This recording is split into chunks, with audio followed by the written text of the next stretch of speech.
this is Radhika Gaur with the session number 15 of your chapter Carbon and its compounds. And in this session we are going to talk about alcohols and carboxylic acids. Actually जो आपका 10th syllabus है उसमें ethanol and ethanoic acid ये बहुत important compounds आते हैं carbon के chapter में स्टडी करते हुए, और इनके बारे में हमें ऑब्वियसली पता होना चाहिए।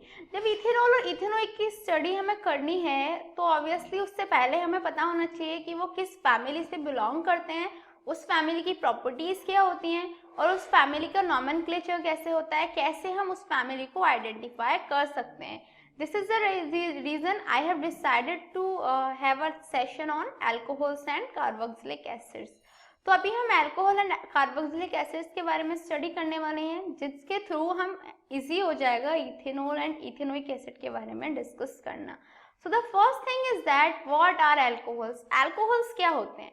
An organic compounds containing hydroxyl group attached to an alkyl radical is called an alcohol. और कौन क्या होते हैं अल्कोहल्स? वो ऑर्गेनिक कंपाउंड्स जिनमें हाइड्रोक्सिल ग्रुप प्रेजेंट होता है उन्हें क्या बोलते हैं हम? एल्काइल, आई मीन टू से वो ऑर्गेनिक कंपाउंड जिनमें हाइड्रोक्सिल ग्रुप एल्काइल रेडिकल से अटैच्ड रहता है उन्हें हम अल्कोहल बोलते हैं। जैसे अभी आप देख सकते हो कोई भी हमारा एल्काइल ग्रुप है जैसे C2H5, उसके साथ यदि हमने OH को ऐड कर दिया तो C2H5 किसका फॉर्मूला हो जाएगा? इथेनॉल का, जो कि एक अल्कोहल है। तो क्लियर हुआ अल्कोहल्स क्या होते हैं? An organic compounds containing hydroxyl group attached to an alkyl radical is called an alcohol. The thing is जो अल्कोहल है उसको रिप्रेजेंट हम कैसे करते हैं? The molecule of alcohol is represented by the formula ROH। किससे रिप्रेजेंट करते हैं? ROH फॉर्मूले से, where R is an alkyl radical while OH is a hydroxyl group. As I told you that C2H5OH, उसमें C2H5 क्या हुआ? Alkyl radical हुआ जिसे हम R से शो कर सकते हैं, और OH हमारा हाइड्रोक्सिल ग्रुप है ही। तो क्लियर हुआ क्या हुआ? An organic compound containing hydroxyl group attached to an alkyl radical is called an alcohol, okay, and it is represented by the formula ROH, where R is alkyl radical and OH is the hydroxyl group. अभी बात आती है जो alcohol है उनका general formula क्या होता है। As I told you when I was talking about alkanes कि एल्काइल ग्रुप जो होते हैं उनका फार्मूला होता है CnH2n+1। क्लियर? तो जनरल फार्मूला हमारा अल्कोहल्स का क्या हो जाएगा? ROH, दैट इज R की जगह पे हमने रखना है एल्काइल रेडिकल्स का general formula, that is CnH2n+1, and then हमें उसमें ऐड करना है OH। एन यहाँ पे कोई भी नंबर हो सकता है 1 2 3। तो अल्कोहल्स का जनरल फार्मूला नॉर्मली तो ROH होता है, बट क्योंकि एल्काइल रेडिकल का जनरल फार्मूला CnH2n+1 होता है, इसीलिए हम क्या कर सकते हैं? अल्कोहल्स के जनरल फार्मूले को लिख सकते हैं CnH2n+1OH। Clear? So the thing is कि how to write the formula of an alcohol from the formula of an alkane. आपके पास सपोज करो किसी एल्केन का फॉर्मूला गिवन है, तो आप उससे अल्कोहल का फॉर्मूला कैसे लिख पाएंगे? आपको क्या करना पड़ेगा? ज्यादा कुछ नहीं, जो एल्केन का फॉर्मूला है जिसमें CnH2n+2 एल्केन का जनरल फॉर्मूला होता है, उसमें से एक H को रिमूव करना है और OH को ऐड करना है। क्या करना है हमें? एल्केन के फॉर्मूले में से H को रिमूव करके, एक हाइड्रोजन को रिमूव करके एक हाइड्रोक्सिल ग्रुप को अटैच कर देना है। तो क्या फॉर्म हो जाएगा? CnH2n+1OH, that is alcohol. Example के लिए यदि आपके पास मीथेन का फॉर्मूला है CH4, तो CH4 है, एक H को हम रिमूव कर देंगे तो क्या हो जाएगा? CH3, उसमें एक हाइड्रोक्सिल ग्रुप को ऐड कर देंगे तो क्या हो जाएगा? CH3OH। तो फॉर्मूला क्या बन गया? मीथेनॉल, जो क्या है? एक अल्कोहल है। तो क्लियर हुआ, एल्केन के में से एक हाइड्रोजन को रिमूव करके एक हाइड्रोक्सिल ग्रुप को ऐड कर दिया जाए तो अल्कोहल का फॉर्मेशन हो जाता है। अभी बात आती है how to write the name of an alcohol from the name of the alkane. अभी हमने ये तो देख लिया कि एल्केन के फॉर्मूले से हम अल्कोहल को कैसे बना सकते हैं, बट एल्केन से हम अल्कोहल को लिख कैसे सकते हैं? एल्केन का जो सफिक्स है E, उसको रिमूव कर दो और उसमें OL को ऐड कर दो तो क्या हो जाएगा? अल्कोहल बन जाएगा। क्लियर? जिसे हम बोलेंगे alkanol. Clear? So thing is nomenclature of alcohol. Alcohol का जो नॉमेनक्लेचर है वो हम कैसे कर सकते हैं?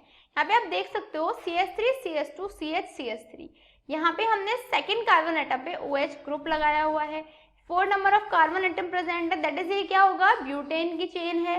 जब ये ब्यूटेन की चेन है और इस पे सेकेंड नंबर ऑफ कार्बन पे हाइड्रोक्सिल ग्रुप लगा है तो इसका नेम हो जाएगा ब्यूटेन 2 ऑल।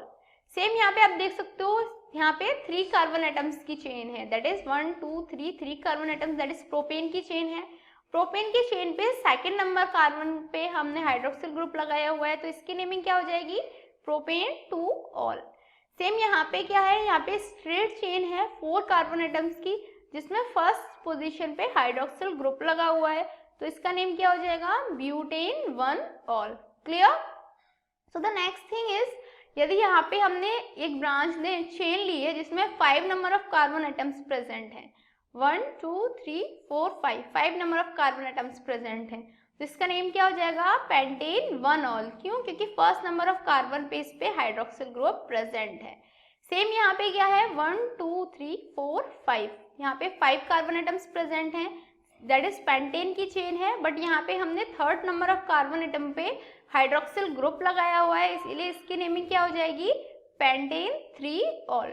तो क्लियर हुआ? नेमिंग करने के लिए सबसे पहले हमें देखना है कितने नंबर ऑफ कार्बन एटम्स की चेन है और हाइड्रोक्सिल ग्रुप कौन से नंबर ऑफ कार्बन एटम पे प्रेजेंट है, उसके अकॉर्डिंगली हम उसकी IUPAC कर देते हैं। अभी अल्कोहल्स के बारे में हमने डिस्कस कर लिया, but the thing is what are carboxylic acids.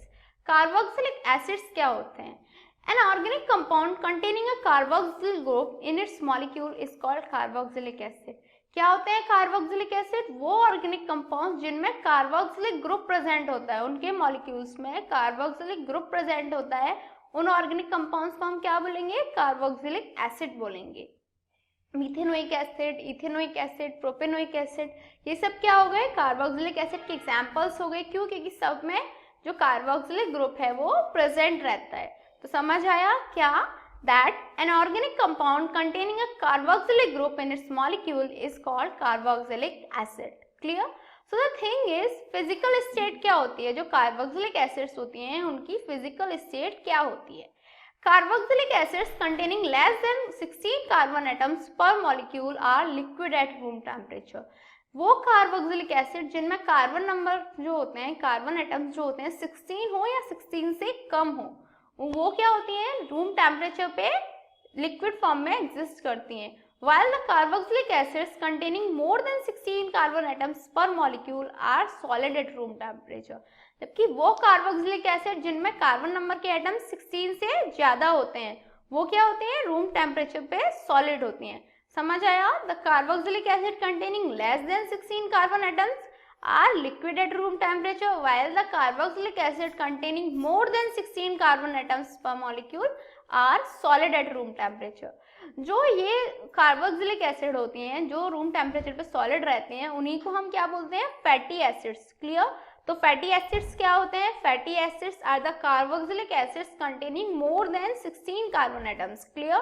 तो जो फैटी एसिड्स होती हैं उनका यूज किसमें करते हैं हम, they are used to prepare soaps, drugs, perfume, cold drinks, food because they are only mildly acidic.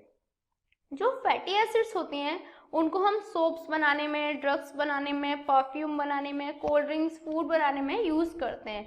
अब ऑब्वियसली आप सोच रहे होंगे कि जो एसिड हैं उन्हें हम ये सब बनाने में यूज़ क्यों करते हैं, कि एसिड तो हमारी बॉडी को बर्न कर सकती है, बट ऐसा नहीं होता क्योंकि ये जो एसिड होती हैं वो माइल्डली एसिडिक होती हैं। जैसे ये स्ट्रॉन्ग एसिड्स नहीं होती, ये काफ़ी वीक एसिड्स होती है, माइल्डली एसिडिक होती हैं, प्रॉपरली एसिडिक नहीं होती। दिस इज द रीजन कि हम फैटी एसिड्स को soaps, drugs, perfumes, cold drinks etcetera में यूज कर सकते हैं।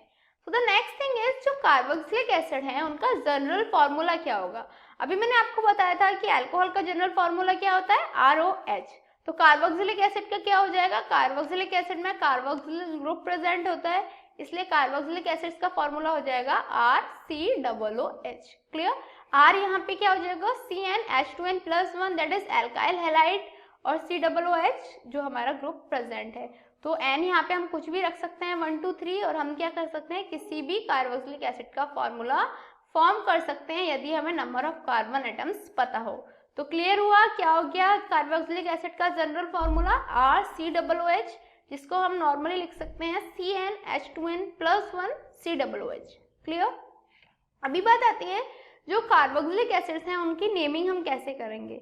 अभी जो एल्केन है दैट इज, जैसे सपोज करो यहाँ पे मैंने एग्जांपल लिया है मीथेन का, मीथेन में से ई को रिमूव कर दिया जाए और ओइक एसिड उसमें ऐड कर दिया जाए तो किसका फॉर्मेशन हो जाएगा, मीथेनोइक एसिड, जो एक कार्बोक्सिलिक एसिड होगी।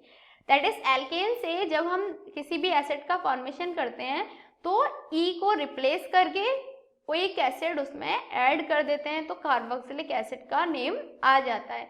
एग्जाम्पल्स के लिए यहाँ पे आप IUPAC सिस्टम देख सकते हो, HCOOH, इसमें एक कार्बन एटम प्रेजेंट है इसीलिए मीथेन, और जो हमारा कार्बोक्सिलिक ग्रुप प्रेजेंट है इसीलिए ओइक एसिड, तो ये क्या हो गया, मीथेनोइक एसिड।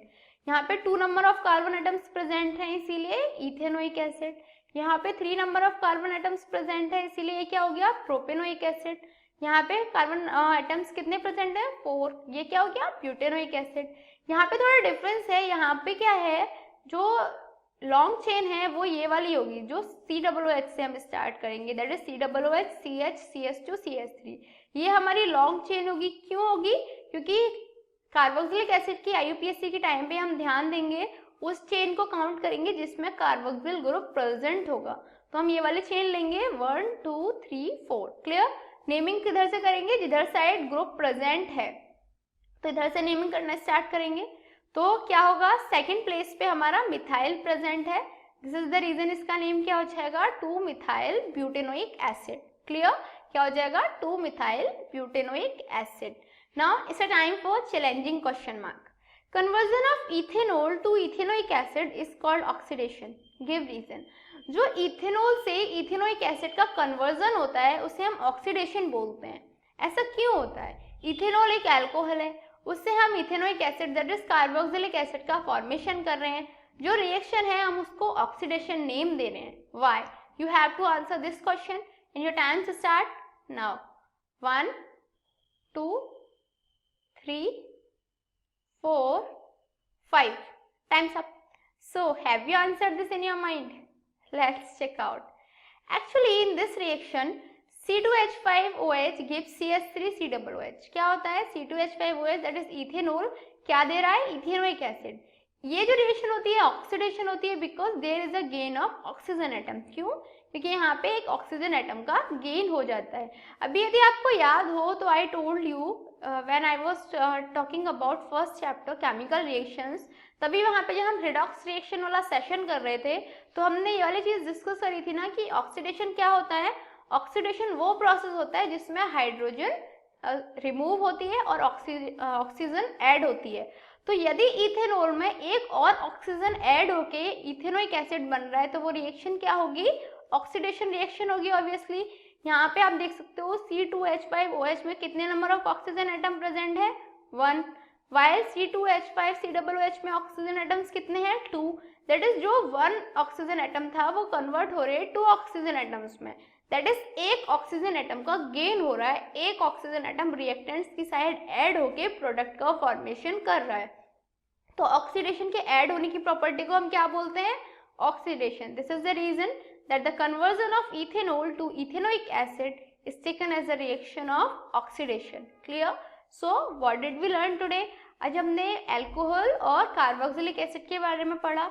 हमने नॉर्मली पढ़ा कि ये क्या होते हैं, इनके जनरल फॉर्मूलेस क्या होते हैं, ऑल्सो जो कार्बोक्सिलिक और अल्कोहल होते हैं उनसे हम क्या प्रिपेयर कर सकते हैं, आई मीन टू से जो इथेनॉल और इथेनोइक एसिड हैं उनके कंसेप्ट्स को हमने अभी क्लियर कर लिया।